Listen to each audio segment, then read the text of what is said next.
Hello and welcome to Deep Blue Sea, the podcast. I'm your host, Jay Ascension Cluett.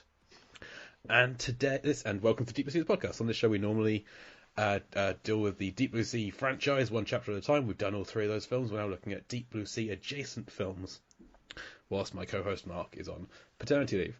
And this week, we are looking at a Deep Blue Sea adjacent film in a Renny Harlin directed film, which is The Covenant. What is The Covenant? Well, it's from 2006.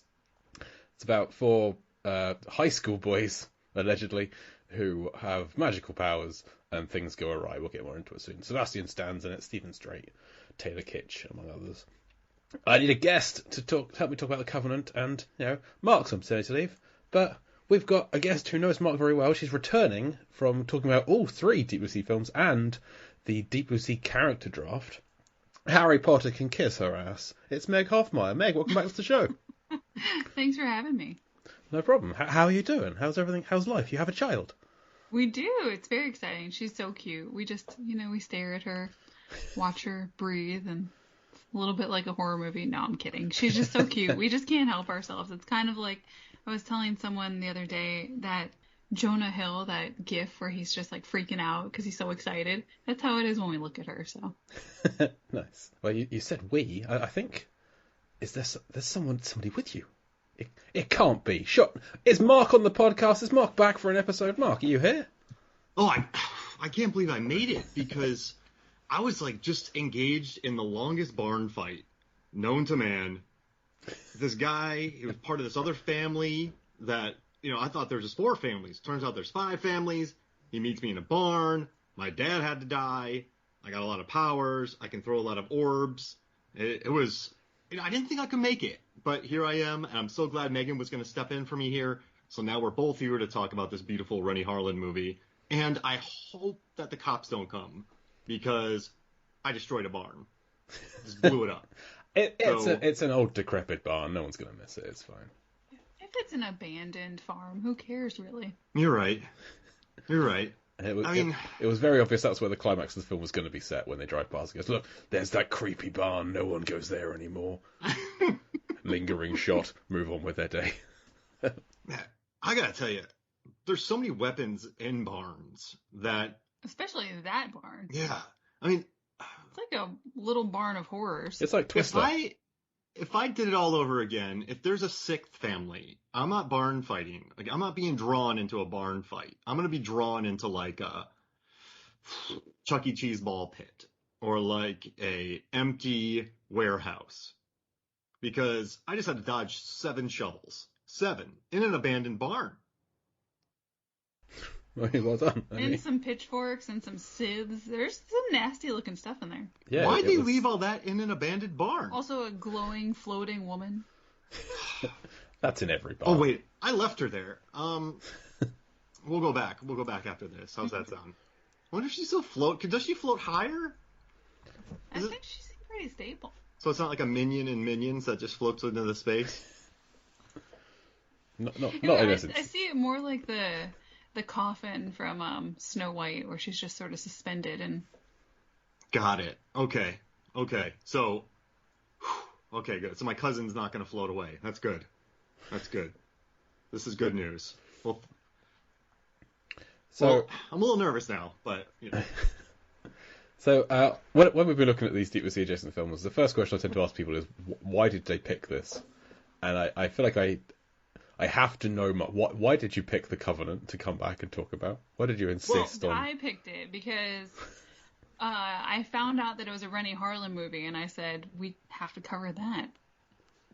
When did you watch this for the first time? In 2006? When it came out? I must have, because upon rewatching, I can't remember anything about what was going on. So it must have been a long time ago. You probably watched The Testament. And then you were thinking it was The Covenant. I think I watched The Skulls, and that was... Because I kept thinking, wow, this really looks, sort of dark, like The Skulls. Yeah. I bet you I watched a trailer. But I've seen it now. I mean, I went with it because it's a Harlan movie. It is his lowest rated movie. It had a very iconic trailer, too. Yeah, popular trailer. I remember the trailer. I mean, that was huge because of the car falling apart thing. They played that over and over. A bunch of young stars. That was really fun to go. I mean, Steven Strait of The Expanse, Megan, of The Expanse. Yes. Sebastian Stan. So, why did I pronounce it like that? Sebastian Stan of Hot Tub Time Machine. Hot Tub Time Machine fame. And then we got I was our boy reading Taylor this Kitsch. earlier that the podcast talked about saying this film is most notable for starring Chace Crawford of Gossip Girl. I'm like, Yeah. of all of the characters, all the actors depict as this being famous for starring. He wasn't even in that yet. Like, so he was cast in the commentary. We listened to the commentary. He was cast before Gossip Girl. He was just a surfer bro. And this is before Taylor Kitsch was in Friday Night Lights. Yeah, it was just before. I think in the commentary, Renny Harlin was saying he was just about to be shown in Friday Night Lights, and he saw Taylor Kitsch blowing up. That's great. And, you know, I was reading about this. Slash Film interviewed him in a joint interview with the How Did This Get Made episode about this movie. And Renny Harlin said that he and the casting agent just wanted to cast, like, the hottest dudes around. So their entire casting call was just find hot dudes for this movie. I mean, he found some pretty good acting people who are now doing pretty great in Hollywood. Oh, literally everyone in this film is stunning. Like, this is one of those kind of teen high school films where just everyone there's a modelling minor to everyone's degree that they're studying for. I mean, Taylor Kitsch in Battleship, that's a modern day classic. Well, we love that movie. You do. But we were watching this, and when Taylor Kitsch was doing his swimming scene, he had a 10-pack.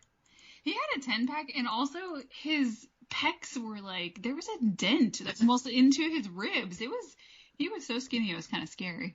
And him and, like, yeah, and like Renny Harlin, Jay, I don't know how you feel about this, but in the commentary, Renny was like, I just wanted to make an equal male-woman film. So, you know, we get the butt shot in the bar, and then we get the shower scene with all the guys, which Renny Harlin had to add digital smoke because a lot of the producers were like, there's just tons of buns in this. Like, you need to calm this down, Harlan. Like, he had guys in the background during a long conversation showering. He's like, well, I just wanted to make it equal. But they made him put faux steam over everyone's cheeks to prevent audiences from seeing too much. Yeah, it was definitely noticeable that there's... there are a couple of scenes of the two female characters stripping down to their underwear going to have a shower, but then, there are just whole scenes of the guys just in swimming trunks or naked from behind in the changing room. So, yes, it was very noticeable and fine. Mm-hmm. No problem with that. At least Harlan tried to make an equal, representation movie as far as... He'd learned from Deep Blue Sea about not doing that. Yeah, exactly. And so then he added this. And also, Jay, this movie has a $20 million budget. It's shot in Montreal during the winter, and it was supposed to be summer, and it constantly flooded, and there was always mud pits, Meg. And I remember he was talking about how there's always mud pits, and they had to always change the locations. So they had to constantly change locations. Rain decimated them when they were shooting. But he adds so many neat visuals to this $20 million... Like, If Hank Jablonski shot this and directed it, it would look flat. But Renny adds so much life to not a great story. He found some ways to make it look interesting, like the beginning when he jumps off the cliff. When she's in the bathroom and Sarah. Sarah's in the bathroom and she's just taken a shower and she's walking through. I was like, that is a really stunning looking bathroom. That would not be at a school, can it? And when we listened to the commentary, it was actually the elevator lobby of a old building that had been abandoned, and then they just propped it up a little to make it look like a bathroom. But I mean, the marble work is great in there. You said that too. You were talking about the inlaid tiles you were talking about. It's expensive looking. I was just too concerned that a light bulb blows and she's walking around barefoot next to this broken glass. And I was on edge. I've cut my foot on glass before. It's not a fun time for a while afterwards. That sounds horrible, Jay. Yeah, it's not good. Did you notice in this movie that Renny Harlin was not interested in Sarah Wenham, played by Laura Ramsey, at all? He was not into her. Yeah, he didn't want to give her a character or anything to do. He was all about the guys. Because, like, normally this would be, like, her character getting initiated into, like, a bunch of guys. One of the guys is bad. And then, we learn about the world through her eyes. But instead, she's just sort of there, and then turned into a floating orb. Yeah. We do kind of, because we have her and Sebastian Stan are both being introduced as like new characters to the school at the same time, which is it's unusual that you get two outsiders being introduced at the same time. So we do kind of see things from. They're both kind of introduced to things, but it's mainly through Sarah actually, because Bucky is. I'm not going to call him Chace because we've got Chace and Caleb, and those names are too similar to me. So I was getting very confused when people were saying Chace and Caleb. So I'm going to call him Bucky or Sebastian Stan. Because he's clearly the bad guy. It's immediately obvious that he's the bad guy, but he also is the one with the most charisma out of everyone. So I was rooting for him because I was like, this guy is nice to be around. He's fun. He lights up the screen when he's around. I miss him when he's not here. He's good. I feel like he was trying to do his best Hayden Christensen at the time, but I'm a Hayden Christensen defender, but a little better, if that makes sense. Like he's way more charming. Yeah. Hayden Christensen has the tendency to be a little dour. Yeah. I know that makes sense. But it's isn't it weird seeing? Wait, are we calling him Sebastian? Are we calling him? What are we calling him in this? Are we calling him Chace? Call it whatever you want. But I kept on getting in my notes. I kept on getting Chace and Caleb mixed up because they're both 5-letter names starting with C with an A and an E in them, and that just Can we call him Seb? Seb. I mean, his name is Chace Collins, so call him Colin if you want. Collins. I'll just call him every name possible. But he's fun in this movie. I think he gets the role. Yeah. I think all these actors get the roles that they're in. Oh, he's the highlight for me. He's the best part is Sebastian Stan. Oh, he gets to play the villain, right? He gets to chew on the scenery. He doesn't have to play dour. He doesn't have to play holding the world on your shoulders and not using the magic because it might destroy you, blah, blah, blah, all that stuff like Steven Strait has to. I'm going to use that magic, and I'm going to take everyone else's magic to use that magic. Right, exactly. I like his style. But he didn't know about magic doing that. Then he became hooked on magic. That's it. You can. He's like a sympathetic villain almost. Cause whoa. Yeah, he is, because he didn't know. Yeah, so he had this addiction he didn't know it could be addicted to what he was using. So yeah. I did kind of hate the conceit of once they ascend over past the age of 18, they're so powerful, use all the magic they want, but it makes them get really old.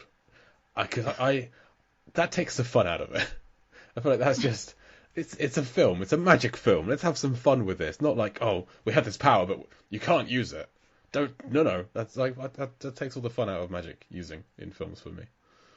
I didn't even think about that. So you wanted full bore magic. You wanted water orbs. You wanted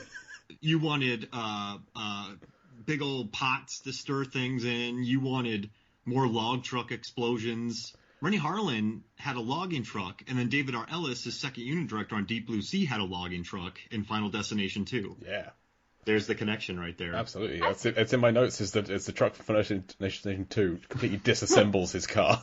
I can see why that would ruin some of the fun. I guess for me, so I read quite a bit of fantasy, and this fell into the sort of bucket of a magic system has to have a consequence.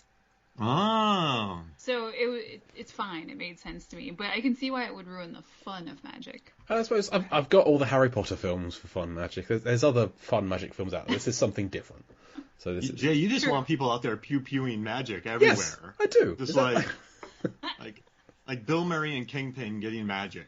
God, these guys are just so dour. Like Steven Strait's character, he's just so like, I'm going to ascend soon. I'm going to have all this power. I just can't use it.